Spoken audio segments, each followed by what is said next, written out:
杖をついていた人が杖なしで歩けるようになり、視力や聴力まで改善されました。特別な運動も治療もしていません。何々していたと何々しているの違いだけ？たったそれだけです。では、実際にマインドフルネスを実践する方法を3ステップでお伝えします。キムテンが言ったように、具体的な方法が大事ですからね。パーチパチパチ。登録といいね忘れずに。皆さん、質問です。人間が休まずに走れる最長距離はどれくらいだと思いますか？マラソンが42キロだから50キロぐらい？私もそれぐらいかな。実は、メキシコのタラウマラ族は平均 320km を一度に走れるんです。320キロ？桁が違うじゃん。そう。なぜ私たちは 42km と答えたか。それは無意識にマラソンを基準に考えていたからです。ハーバード大学心理学教授、エレン・ランガーは、この何も考えずに自動的に判断してしまう状態を、マインドレスネス、心の不在と呼びました。心の不在？過去の経験や常識にとらわれて、今を新鮮な目で見ていない状態です。今日はこの自動操縦モードから抜け出して、思い通りの人生を手に入れる科学的方法をお伝えします。知ることで自分は守れる。チャンネル登録もよろしくね。でも待って、子供の頃からよく言われたよ。自分の限界を自分で決めるなって。言われた。やればできるとかね。そう。でもね、その同じ大人が公務員になるといいよとか、大学に行けば人生は楽になるってめちゃくちゃ限界を押し付けてくるんだよな。完全に矛盾してる。だから正直限界を決めるなってただの根性論だと思ってた。精神論っていうか。その気持ち、すごくよくわかります。でも、今日紹介するエレン・ランガー教授の研究は根性論じゃなくて科学的な証明なんです。科学的？どういうこと？ランガー教授はハーバード大学心理学科初の女性終身教授で200本以上の論文を書いた現代心理学の母と呼ばれる人物。つまり、感覚や精神論ではなく実験とデータで証明したんです。それならちょっと信頼できるかも。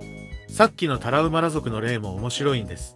ある女性ランナーは、スカートにサンダルで、しかも会場まで14時間歩いてきてマラソンで優勝しました。14時間歩いて、さらにマラソン？高級ランニングシューズをプレゼントされたけど、足が痛いからと履かなかったそうです。ランニングシューズを履くべきという固定観念がなかったから、サンダルでも走れた。では、私たちはどうすればこの固定観念から抜け出せるのか、見ていきましょう。ランガー教授の最も有名な実験が、現在自制実験です。75歳から80歳の高齢者を2つのグループに分けて、20年前の環境を再現した場所で7日間過ごしてもらいました。タイムスリップみたいだね。家具、雑誌、テレビ番組、すべて20年前のものを用意しました。そして重要なのは、一方のグループには、現在形で自伝を書いてもらったこと。現在形？あの頃は友達とコーヒーを飲んでいた、ではなく、今、友達とコーヒーを飲んでいる、と書いてもらったんです。もう一方のグループは普通に、あの頃は〇〇だったと、過去形で書きました。書き方だけの違い。それで何が変わるの？ここが、根性論との違いなんです。根性論なら、頑張れ、で終わりますよね。ランガー教授は、具体的に何が起きたかを測定しました。何が起きたの？現在形で書いたグループは、杖をついていた人が杖なしで歩けるようになり、握力が強くなり、関節が柔らかくなり、視力や聴力まで改善されました。たった7日間で？そうです。背中が丸まっていた人の姿勢が自然と伸びて、身長まで伸びた。特別な運動も治療もしていません。何もしてないのに？正確には、何もしていないわけではありません。彼らは、20年前の自分として今を生きたんです。ふりをしたのではなく、本当にその人になった。単なる思い出話ではなく、今、20年前の自分として生きている、というマインドセットが、細胞レベルで変化を起こしたんです。測定されたデータがあるなら、根性論じゃないね。ランガー教授は、私たちが使う言葉の、自制、が現実に大きな影響を与えることを発見しました。自制？過去形とか現在形とか？そうです。過去形で、あの頃は元気だったと書くと、脳は、今は元気じゃないと認識します。でも、現在形で、私は今、元気だと書くと、脳はそれを現実として受け取るんです。待って、それって子供の頃に言われた、ポジティブに考えろっていうのと何が違うの？いい質問ですね。ポジティブに考えろは、ただの励ましで終わることが多い。でもランガー教授の研究では、何をどう書けばいいかまで具体的に示しているんです。具体的って？例えば、さっきの高齢者の実験、20年前、私は友達とコーヒーを飲んでいたと過去形で書いたグループと、今、私は友達とコーヒーを飲んでいると現在形で書いたグループ。何々していたと何々しているの違いだけ？たったそれだけです。でもこの違いで、身体の変化に大きな差が出た。脳は言葉の時勢で、これは今のことだと判断するんです。でも、そんなに簡単に騙されるもの？実は、皆さんも経験があるはずです。病気でもないのに、お腹が痛いと言い続けたら本当に痛くなったこと、ありませんか？ああ、ある。学校休みたい時とか？逆に、楽しいことを考えたら痛みが消えたこともありますよね。つまり、私たちがどんな言葉を使って何を考えるかが、実際に身体に影響を与えているんです。これを心理学では、自己成就予言と呼びます。言葉が現実になるってこと？そうです。ということは、私は今、健康だって毎日書けば、脳はそれを現実として認識し始める。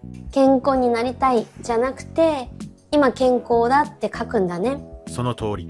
なりたいは未来のこと。今、そうであるは現在のこと。脳はこの違いを敏感に感じ取るんです。特別な道具も、お金も、才能もいらない。ただ言葉の時勢を変えるだけ。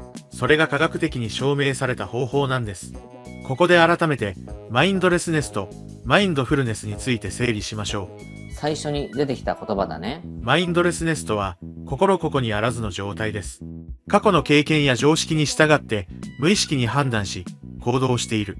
電車に乗って、ぼーっとスマホを見ながら、気づいたら駅に着いている。これが自動操縦モードです。あ、よくある。何にも考えてない状態。そうです。過去の後悔や未来への不安にとらわれて、今、この瞬間に意識が向いていない。これがマインドレスネス。じゃあ、マインドフルネスは逆ってこと？その通り。今、この瞬間に意識を向けること。でも、多くの人が誤解しているのが、マインドフルネス、イコール、瞑想、だと思っていることです。あ、違うの？瞑想が、心を空にする、一つのことに集中する、ことだとすれば、ランガー教授のマインドフルネスは、新しい視点で物事を見る状態、です。新しい視点？例えば、さっきの、人間は 42km しか走れないという思い込み。これは私たちがマラソンを基準に、無意識に、自動的に考えているからですよね。確かに何にも考えずにマラソンを思い浮かべちゃった。でも、本当にそうか、と問い直して、タラウマラ族を知ったら、320km 走れるんだ、と視点が変わる。これがマインドフルネスです。自動操縦をオフにして、固定観念に気づき、新しい可能性を見る。なるほど。心を空にするんじゃなくて、新しく見るってことか。まさにその通り。80代は衰えると自動的に思い込んでいたけど、マインドセット次第では叶えることができる。これが限界と無意識に決めていたけど、それは本当の限界じゃないかもしれない。ああ、これ子供の頃に言われた限界を決めるなの正しいバージョンだ。どういうこと？昔は限界を決めるなって言われてもどうすればいいかわからなかったよ。でも今自分が無意識に決めつけてることに気づくって具体的じゃん？そうなんです。古代から聖書、心理学、哲学まで全てが同じことを言っています。内にあるものが外に現れる。思考が現実を作る。マインドフルネスとは、この心理を科学的に実践可能な形で証明したものなんです。根性論じゃなくて方法論なんだ。これなら納得できる。では、実際にマインドフルネスを実践する方法を3ステップでお伝えします。キム・ペンが言ったように、具体的な方法が大事ですからね。まず、理想の未来を現在形で書きます。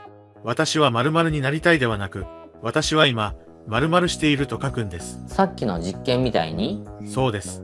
例えば、私は今、デザインの仕事で活躍している。私は今、健康で活力に満ちている。できるだけ具体的に、その瞬間を生きているかのように描写します。なりたいじゃなくて今そうであるって書くんだね。その通り。なりたいは未来の願望。でも、今、そうであるは、現在の事実として脳が受け取る。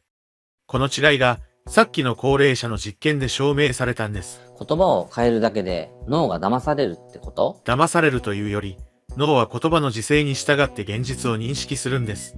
だから、この書き方を続けることが重要です。次に、自分の前世記を思い出して、それを現在形で書きます。